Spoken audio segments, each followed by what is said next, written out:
Bapak Ibu Saudara yang diberkati Tuhan, kita bersyukur buat hari ini, hari yang luar biasa.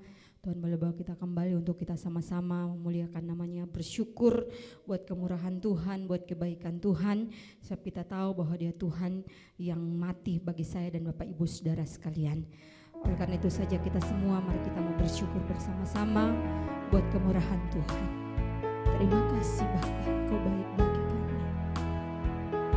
Kami bersyukur buat kemurahan dalam hidup kami. Kasih Tuhan. Haleluya.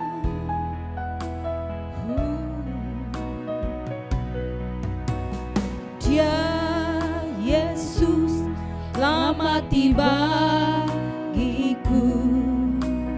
Dia Tuhan selamatkan jiwaku. Bagi Dia pujianku tak dapat ku balas kasih-Nya. Dia angkatku jadi anaknya, beri damai di dalam hidupku. Bagi Dia sembahku, hanya Dia segalanya bagiku.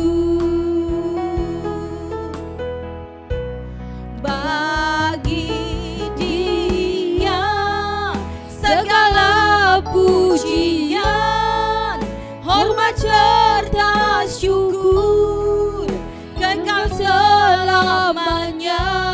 Bagi Dia segala pujian, hormat serta syukur selama-lamanya.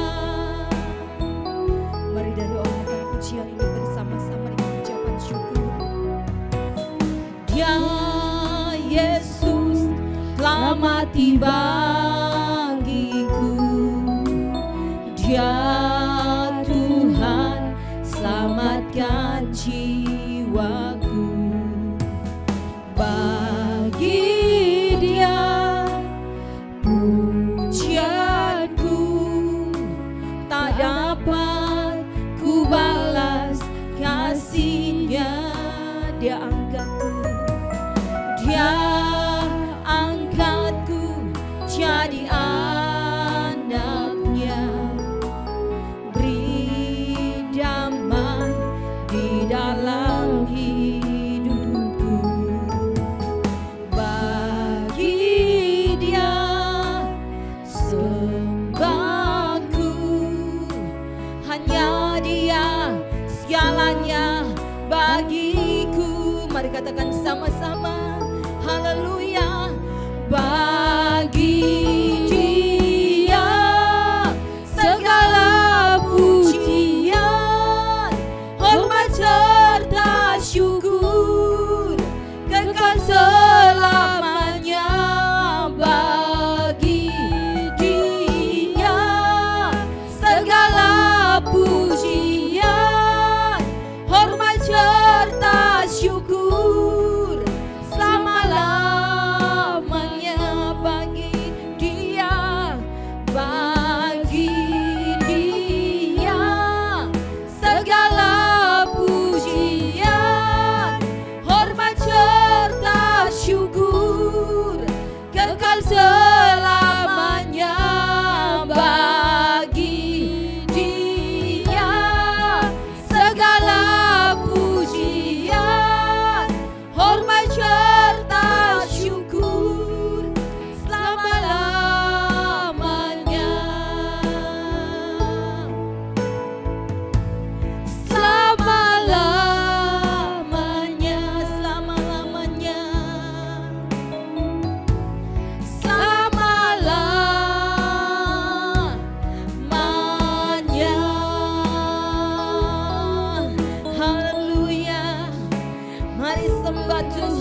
bersyukur bagimu Tuhan. Haleluya. Kami bersyukur buat anugerah-Mu. Kami bersyukur buat kebaikan-Mu Tuhan. Haleluya. Haleluya. Hosana bagi nama-Mu Tuhan. Hosana bagi Dia yang datang dalam nama Tuhan. Haleluya. Terima kasih Yesus. Terima kasih Tuhan. Kami bersyukur buat kemurahan-Mu. Kami bersyukur buat kebaikan-Mu Tuhan. Yesus Tuhan. Kasih-Mu sungguh nyata dalam hidup kami. Terima kasih Tuhan. Haleluya. Haleluya. Terima kasih Tuhan. Haleluya. Terima kasih Tuhan buat kasih-Mu. Terima kasih Tuhan buat cinta-Mu yang begitu besar bagi kami umat-Mu. Haleluya. Haleluya. Haleluya. Terima kasih Bapa. Terima kasih Tuhan.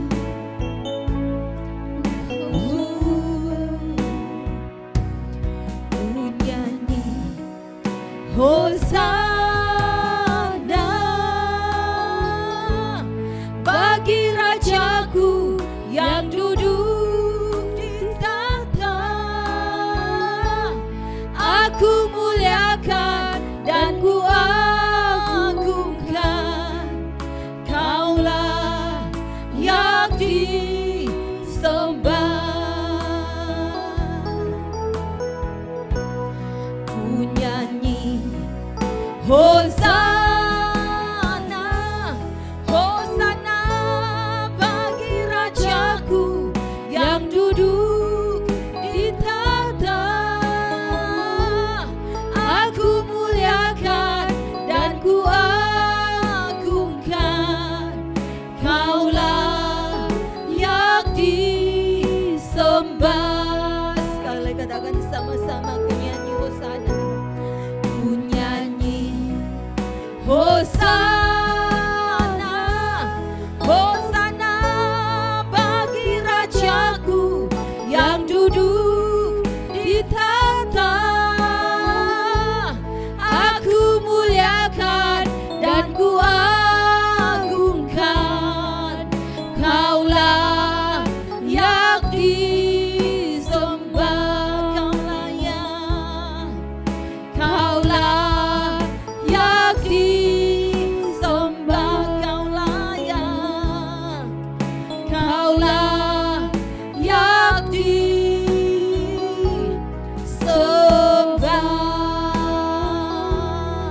Haleluya. Berikan tepuk tangan yang paling meriah buat Tuhan kita.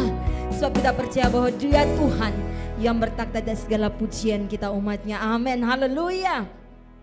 Saja kita semua, mari kita akan sama-sama bersorak-sorai bagi Tuhan kita. Sebab kita percaya bahwa darah Yesus yang berikan kemenangan bagi saya dan saudara sekalian. Amin. Haleluya. Mari kita mau bersuka cita bersama-sama.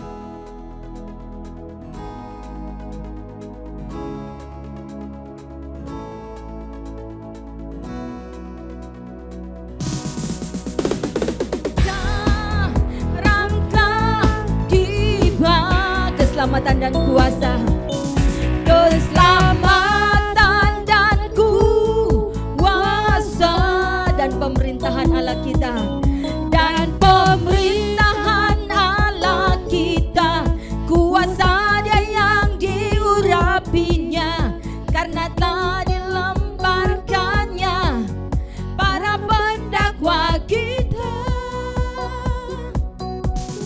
Oleh darah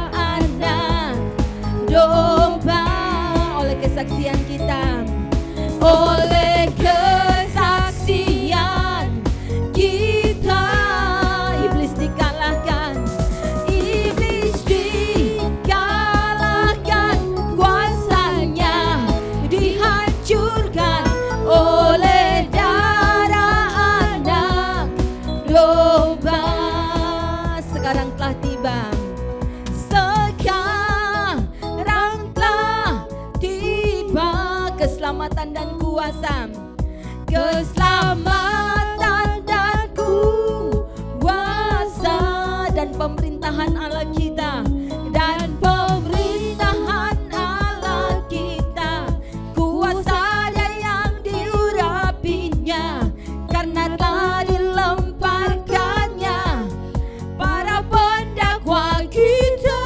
Katakan sama-sama, oleh darah anak domba, oleh kesaksian kita, oleh kesaksian kita, iblis dikalahkan, iblis dikalahkan, kuasanya dihancurkan oleh darah anak domba, oleh darah anak domba, oleh darah anak domba, oleh kesaksian kita, oleh kesaksian kita, iblis dikalahkan, iblis dikalahkan, kuasanya dihancurkan oleh darah anak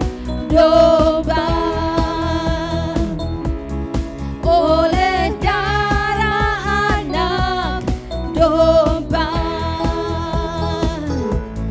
oleh darah anak domba. Haleluya. Berikan tepuk tangan yang paling meriah buat Tuhan kita Allah yang luar biasa. Oleh karena darah anak domba kita diberikan kemenangan. Haleluya. Amin. Puji Tuhan Bapak Ibu yang dikasihi Tuhan, kita berjumpa lagi hari ini di hari yang luar biasa, hari di mana kita menyebutnya Jumat Agung, karena kita merasa bahwa ini adalah hari di mana kita sedang memperingati sebuah peristiwa besar dalam kehidupan kita sebagai orang-orang percaya, bahwa hari di mana Tuhan membuat sebuah karya yang hebat yang tidak bisa dibuat oleh siapapun juga di dunia ini.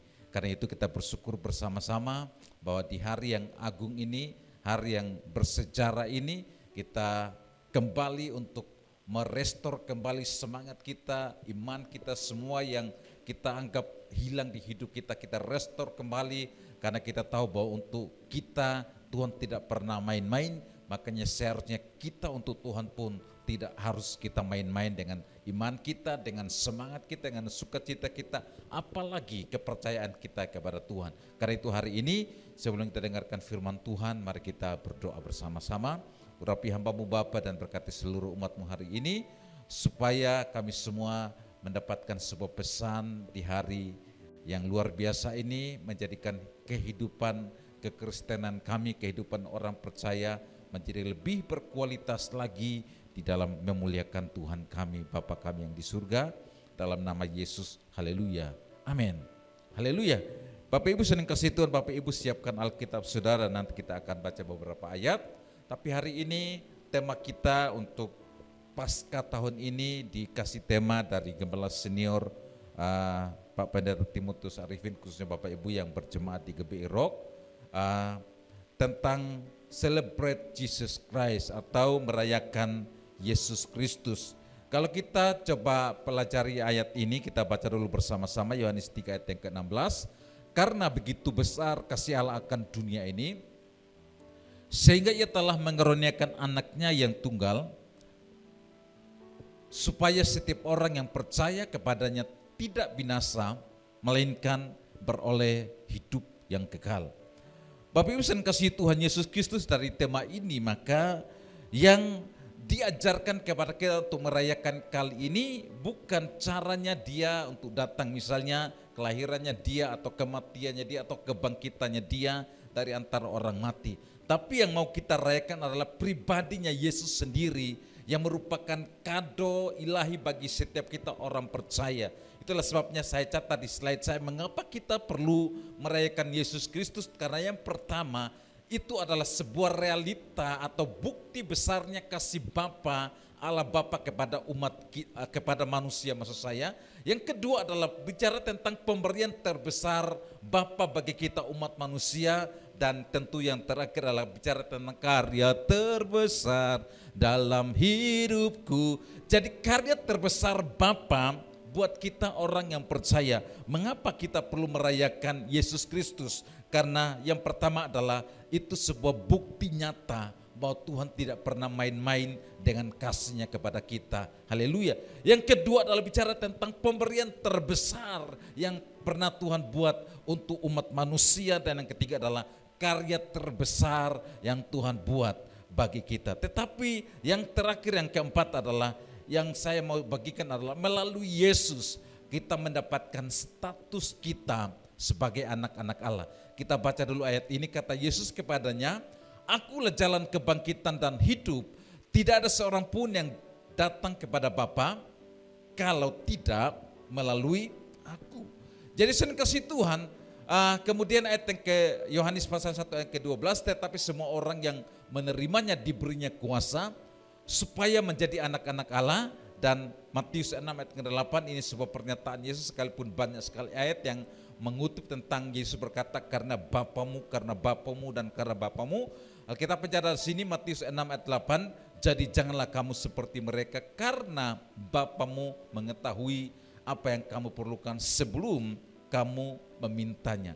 Jadi hari ini saya ingin untuk ajak kita semua bahwa melalui Yesuslah kita mendapatkan status kita sebagai anak-anak Allah. Bapak Ibu yang dikasihi Tuhan Yesus Kristus, merupakan sebuah kebanggaan kalau Tuhan yang besar, Bapa yang sangat hebat itu mau mengakui kita sebagai anaknya, mau memberikan dirinya dia kepada kita sebagai Bapa, bersedia menjadi Bapa bagi kita. Itulah sebabnya hari ini Saudara kasih Tuhan, banggalah saudara menjadi anak-anak Allah yang diperanakan bukan dari darah dan daging, tapi yang diperanakan dari Roh. Itulah sebabnya hari ini semua kita berhak untuk memanggil dia Bapa. Nah, hari ini Saudara kasih Tuhan, karena itu penekanan saya hari ini adalah tentang istimewanya seorang anak bagi Bapa.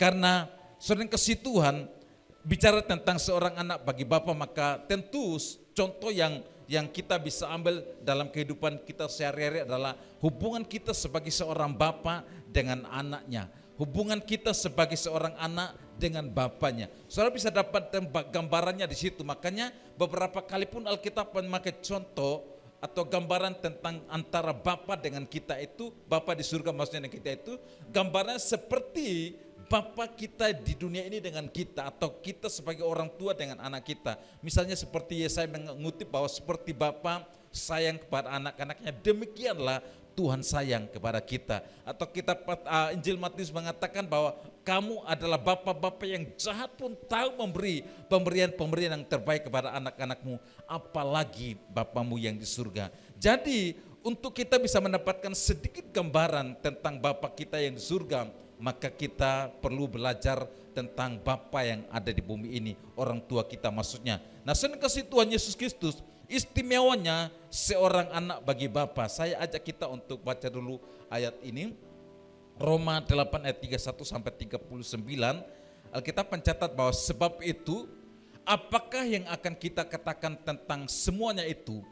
Jika Allah di pihak kita, siapakah yang akan melawan kita? Ia yang tidak menyayangkan anaknya sendiri, tetapi yang menyerahkannya bagi kita semua, bagaimana kemungkinan ia tidak mengaruniakan segala sesuatu kepada kita bersama-sama dengan dia? Siapakah yang akan menggugat orang-orang pilihan Allah? Allah yang membenarkan mereka, siapakah yang akan menghukum mereka? Kristus Yesus yang telah mati, bahkan telah lebih lagi yang telah bangkit, yang juga duduk di sebelah kanan Allah, yang malah menjadi pembela bagi kita. Siapakah yang akan memisahkan kita dari kasih Kristus? Penindasan atau kesesakan, atau penganiayaan, atau kelaparan, atau ketelanjangan, atau bahaya, atau pedang, seperti ada tertulis, oleh karena engkau kami ada dalam bahaya maut sepanjang hari. Kami telah dianggap sebagai domba-domba sembelihan, tapi dalam semuanya itu kita lebih daripada orang-orang yang menang oleh Dia yang telah mengasihi kita. Sebab aku yakin bahwa baik maut maupun hidup, baik malaikat-malaikat maupun pemerintah-pemerintah, baik yang ada sekarang maupun yang akan datang, atau kuasa-kuasa yang ada di atas maupun yang ada di bawah, atau semua sesuatu makhluk lain yang tidak akan dapat memisahkan kita dari kasih Allah yang ada di dalam Kristus Yesus Tuhan kita. Jadi saudara kasih Tuhan, hari ini dari ayat ini saya mau ajak kita untuk belajar tentang keistimewaan seorang anak bagi Bapa, keistimewaan seorang percaya bagi Tuhan, keistimewaan seorang Kristen yang merupakan anak Allah kepada Bapa yang dia sembahnya. Saudara kasih Tuhan, yang pertama yang saya ajak kita untuk belajar adalah dia membela saat kita salah.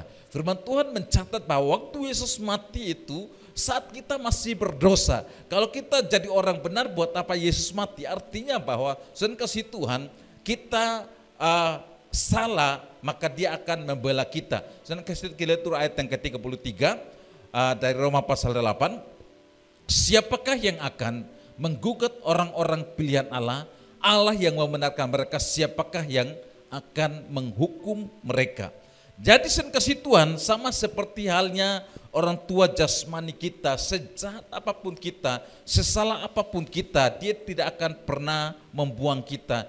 Biasanya kalau dalam kita coba pelajari bahwa mungkin dalam kehidupan kita sehari-hari ada begitu banyak pengalaman-pengalaman yang kita bisa lihat bahwa ketika anak buat kesalahan, biasanya itu orang tua cuma marah di mulut saja. Saya tidak akan mengakui kau sebagai anak, tapi biasanya dengan berjalannya waktu, mereka tidak akan pernah bisa mengingkari hati mereka bahwa apapun yang terjadi, sebesar apapun kesalahan anaknya, mulutnya boleh berkata kamu bukan anak saya, tapi hatinya menangis bahwa dia apapun yang terjadi, dia tetap anak saya. Haleluya. Karena itu saya kasih Tuhan Yesus Kristus sama seperti kita, orang tua rohani, orang tua jasmani maksud saya, yang sekalipun anak-anak kita itu melakukan kesalahan yang menyakitkan, kita marah, kita mungkin menghukum mereka, tapi status sebagai anak itu tidak akan pernah hilang. Dan kalau mereka salah, kita akan buat apapun juga untuk bisa menyelamatkan mereka. Karena itu saya kasih Tuhan,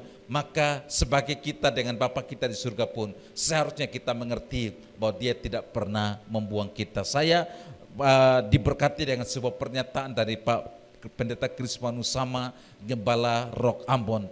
Dia berkata begini, bahwa jika kalau kita berdosa, maka Tuhan maksudnya bahwa ketika kita berdosa dan Tuhan berhenti mengasihi kita, maka dia berhenti jadi Tuhan. Kenapa? Karena dia tidak akan pernah bisa berubah dengan dosa yang saudara lakukan. Kasihnya semuanya itu tidak akan pernah bisa berubah. Dalam kehidupan kita itu iblis seringkali meracuni pikiran kita, paradigma kita tentang Bapa kita di surga. Apalagi orang-orang tua yang ketika didik anak-anaknya, kalau mereka salah, seringkali kalimat yang keluar adalah nanti Tuhan marah. Sehingga yang terbentuk dalam image kita adalah bahwa ketika kita berdosa Tuhan marah.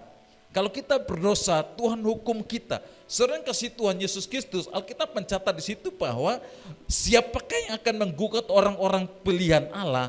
Allah yang membenarkan mereka. Siapakah yang akan menghukum mereka? Siapakah yang akan menghukum mereka? Artinya ketika dia berdiri jadi Bapa kita, salah pun engkau dibela dia. Ini bukan bicara tentang dia kompromi dengan dosa saudara, tidak. Tapi dia tahu bahwa kesalahan itu kalau dia tidak berdiri di pihak saudara, dia tidak bela saudara, maka hidupmu akan jadi bulan-bulanan setan. Engkau akan hidup dalam intimidasi, engkau akan hilang kekuatanmu, dan engkau tidak akan bangkit lagi. Itulah sebabnya salah satu kematian, tujuan kematian Yesus di atas kayu salib adalah menghapus semua dosa-dosa kita, menebus kita dari segala kesalahan kita. Alkitab mencatat sejauh timur dari barat, dia membuang dosa-dosa kita, tidak pernah diingat-ingatnya lagi kesalahan kita, dan itu Bapa kita yang di surga. Amin saudara. Itulah saya catat di sini adalah bahwa tidak ada dosa yang tidak bisa diampuni oleh Tuhan kecuali dosa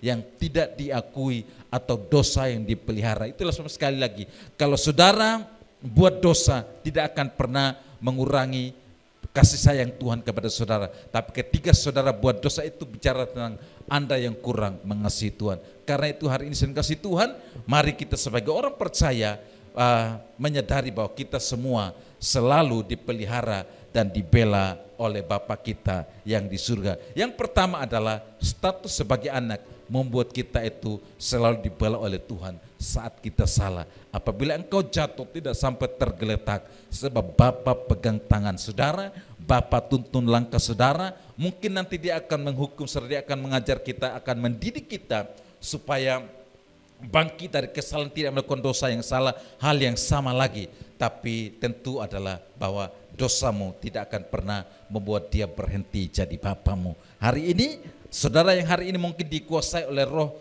ketakutan karena Anda berdosa, terintimidasi karena merasa bersalah melakukan kesalahan yang menurut ukuran manusia itu sangat besar. Saya mau kasih tahu saudara bahwa semua tokoh-tokoh Alkitab yang dipakai Tuhan hebat itu adalah orang-orang bobrok semuanya. Paulus adalah seorang pembunuh yang mengerikan. Petrus adalah seorang yang juga tukang omong besar. Daud adalah seorang pezina, pembunuh berencana. Apalagi banyak tokoh-tokoh hebat dalam Alkitab yang bukan orang-orang sempurna, tapi karena mereka menyadari bahwa mereka punya Bapa yang membela mereka saat salah, mereka menyadari bahwa dosa mereka tidak akan pernah merubah kasih sayang Bapa kepada mereka. Mereka balik kepada Bapa, mereka datang kembali kepada Bapa. Sama seperti anak yang terhilang, dia pikir dia salah, kemudian dia datang, Tuhan bapaknya marah dia. Tapi waktu kita tahu bahwa Yesus memberikan gambaran ini kepada kita, waktu anak yang terhilang itu pulang, bukan seperti yang ada dalam pikirannya dia, bapaknya marah, bapaknya usir dia, tidak senang kasih Tuhan. Bapak justru membuat sebuah perkara yang dia tidak pikirkan sebelumnya, dia sambut dia dengan penuh kasih, dia memberikan hak-haknya kembali dipulihkan, dan kemudian dia melakukan perayaan karena anaknya yang terhilang kembali. Bapak Ibu saya kasih Tuhan Yesus Kristus, pernahkah saudara baca ayat yang berkata bahwa satu orang berdosa bertobat, maka seisi malaikat di surga itu bersorak. Itu bicara tentang Tuhan menanti saudara yang masih hari ini tidak tinggal dalam pertobatan, yang masih hari ini masih suka hidup dalam dosa. Hari ini Bapak Ibu saya kasih Tuhan, karena kita mengerti bahwa dia sangat mengasihi kita. Waktu saudara salah pun dia tidak pernah berhenti mengasihi kita, dia membela saudara. Maka hari ini seharusnya kita meninggalkan dosa kesalahan kita dan berbalik hidup sungguh-sungguh kepada Tuhan. Tetapi yang kedua, yang terakhir adalah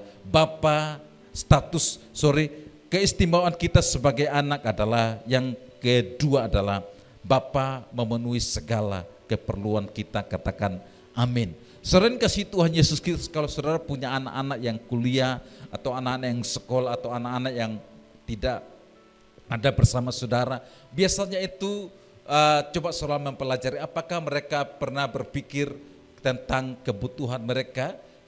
Sebagian kecil mungkin ada, tapi sebagian besar anak-anak itu saya kasih Tuhan, yang mereka tahu adalah semua kebutuhan mereka, kebutuhan sekolah mereka, kebutuhan kos mereka, kebutuhan kuliah mereka, semuanya itu adalah tanggung jawab Bapa. Jadi ketika dari sekolah minta misalnya uang sekolah atau uang regis atau uang gedung atau apapun juga, mereka hanya lapor kepada Bapa bahwa saya butuh ini, laporan selesai.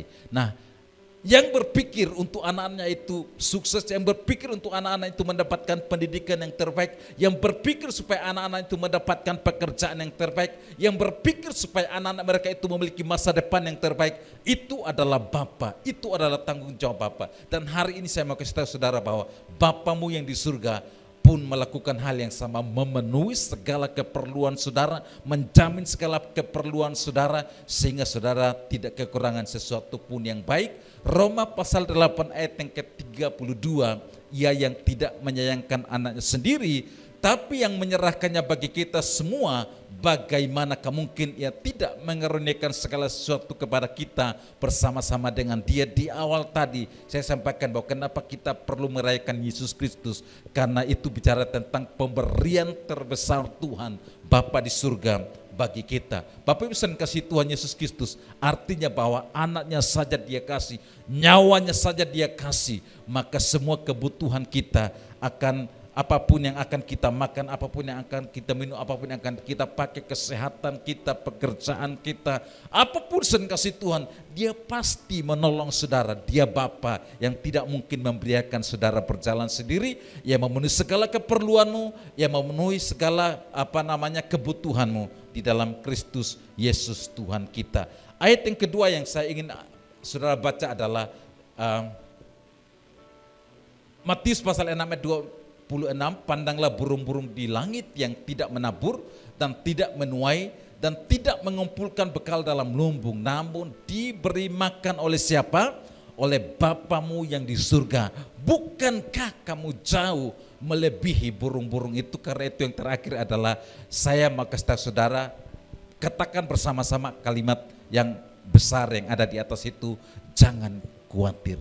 Kasih tahu kepada dirimu sendiri, jangan khawatir. Sebab itu jangan kamu khawatir dan berkata, apakah yang akan kami makan, apakah yang akan kami minum, apakah yang akan kami pakai. Semua itu dicari oleh bangsa-bangsa yang tidak mengenal Allah, oleh bangsa-bangsa yang tidak punya Tuhan, oleh orang-orang yang tidak punya Bapa. Akan tetapi kamu, Bapamu yang di surga tahu bahwa kamu memerlukan semuanya itu. Bapak Ibu dan kasih Tuhan Yesus Kristus, banggalah kita punya pemelihara yang ajaib. Karena itu hari ini sedang kasih Tuhan, apapun pergumulan persoalanmu, kalau saudara ingat kematian Yesus di atas kayu salib, dan saudara ingat ayat ini, Roma pasal 8 ayat yang ke-32, anaknya saja Dia berikan, mati saja Dia rela, apalagi kebutuhan hidupmu, apalagi sakit penyakitmu, apalagi masalahmu, Dia pasti menolong saudara, Dia pasti bertindak bagi saudara,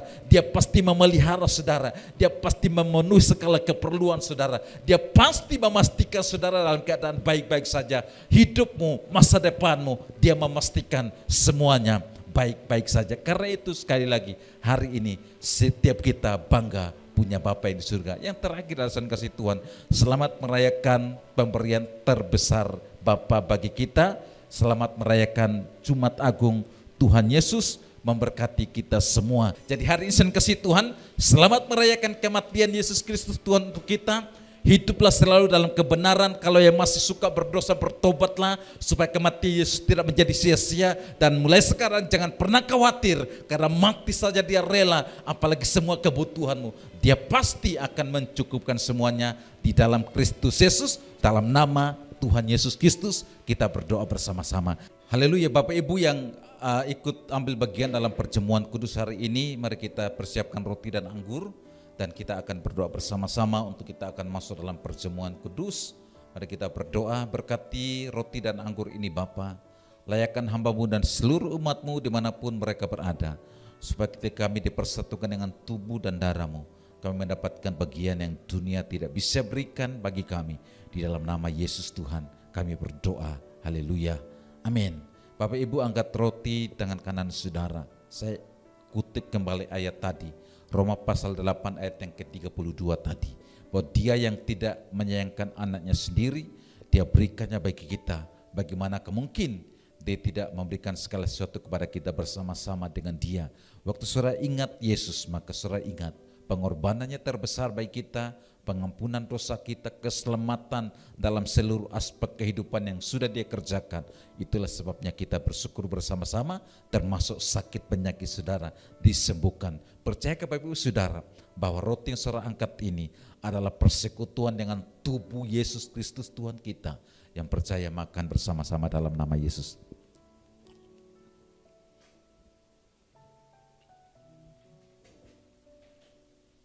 Mari angkat cawan di tangan kanan saudara. Saya ingatkan kembali lagi tadi, bahwa jika Tuhan yang membenarkan saudara, siapakah yang akan menghukum saudara? Artinya bahwa ketika darahnya tercurah untuk saudara dan saya, maka pengampunan tersedia bagi mereka yang datang minta ampun kepada Tuhan. Bagi mereka yang bersedia hidup dalam pertobatan, bagi mereka yang bersedia menyerahkan hidup mereka dan datang minta ampun kepada Tuhan. Percaya kepada Ibu saudara bahwa cawan yang saudara angkat ini adalah persekutuan dengan darah Tuhan kita Yesus Kristus. Mari minum bersama-sama di dalam nama Tuhan Yesus Kristus. Kita berdoa bersama-sama. Terima kasih Bapak, hamba selesai bicara. Tapi yang berdoa bagi seluruh umat Tuhan, Tuhan memberkati mereka. Hari ini, di hari kematian-Mu, kami merayakan kematian-Mu bagi kami. Kami mensyukuri kebaikan kasih-Mu dalam hidup kami, tapi kami juga kembali diingatkan bahwa jika mati saja Engkau rela, maka seluruh kebutuhan kami Engkau pasti mencukupkan. Ampuni kekhawatiran kami, ampuni ketakutan kami, ampuni keraguan kami. Dan hari ini kami berjanji bahwa kami mempercayakan seluruh hidup kami kepada Tuhan. Kami percaya sakit kami dipulihkan Tuhan, rumah tangga kami dipulihkan dan diberkati Tuhan, ekonomi kami diberkati dan dipulihkan Tuhan, seluruh kehidupan kami diberkati dan dipulihkan Tuhan, dan terus jadi berkat. Ketika dunia lihat kami, maka mereka memuliakan Bapa kami yang di surga, karena mereka tahu kami selalu dicukupkan segala kebutuhan kami. Terpujilah nama-Mu Bapa. Di dalam nama Tuhan kami Yesus Kristus kami berdoa. Haleluya. Sama-sama katakan amin. Tuhan memberkati Bapak Ibu Saudara semuanya. Salam, salam, salam.